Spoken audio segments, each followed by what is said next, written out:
Tanya Duarte explains why, in post-Brexit UK, the scrutiny of ethics in advanced tech cannot be left to companies or governments.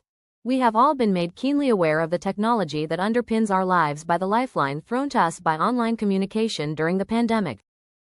We have also seen the depth of the social inequality in our societies. And there has been a growing, but still limited, realization of the dangerous connection between the two.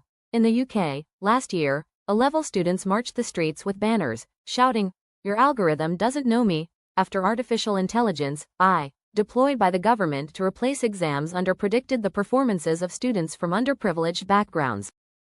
Then the Home Office was successfully challenged over the use of an algorithm to sift visa applications. It was said to entrench unfair and racist decision-making in the visa system, speedy boarding for white people. Against this background, the UK has yet to make crucial decisions to make on AI strategy. It is now outside of the EU, which in March 2021, became the first political system in the world to define an all-encompassing legal framework on AI. Its proposals aim to guarantee the safety and fundamental rights of people and businesses, while strengthening AI uptake, investment and innovation across the EU.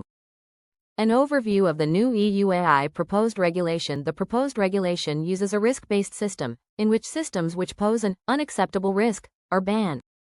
These include systems that manipulate behavior in a manner likely to cause physical or psychological harm, systems exploiting children, those using social scoring, such as seen in China, and the use of real-time, remote biometric identification systems, except under strict conditions.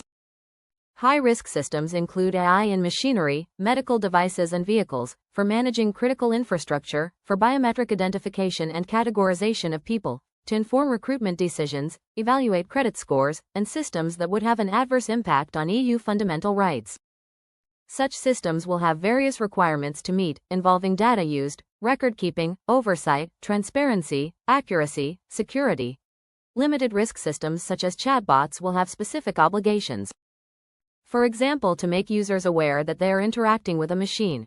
We in AI seeks to increase public awareness and understanding of the risks and rewards of AI. Its policy advisor, Dr. Claudine Tinzmann, points out that although Article 5 of the regulation prohibits the use of remote biometric identification in publicly accessible spaces, it only applies to real-time systems used for law enforcement purposes. This doesn't address use of non-live facial recognition for policing. Non-live applications can still be used to identify people, or have other uses by public authorities or private actors. Other exceptions mean that it does not ban real-time facial recognition used to identify people suspected of entering or living in a member state under irregular circumstances, such as migrants and refugees. Tinzmann notes that over 60 non-government organizations called on the European Commission to prohibit the use of AI systems to automatically identify gender and sexual orientation. No such ban was included in the draft regulation. Neither was there a ban for the use of biometric technology for purposes other than recognition, such as for emotion sensing.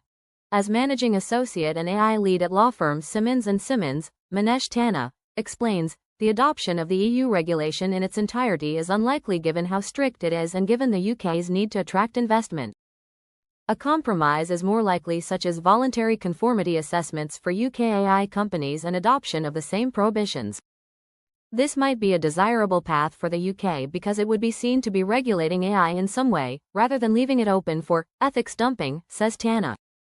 The UK might also want to use its flexibility to regulate in a more tailored, nuanced way, an advantage of Brexit, while at the same time, probably having a less onerous regulatory regime than the EU, so as to encourage investment, she adds.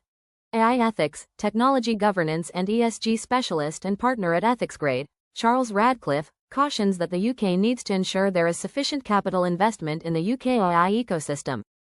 And that as companies create capital value, Radcliffe says that value should not be siphoned off to the US or China but remain in the UK. The UK is a little like Pluto. We're still in orbit of the Sun, the EU, but on the face of it we have lost all of the benefits of planetary status. What we need to do is create the conditions and highlight sufficiently the uniqueness of the UK's AI ecosystem. We need to attract inward investment that will otherwise get sucked towards the gravity pull of Brussels.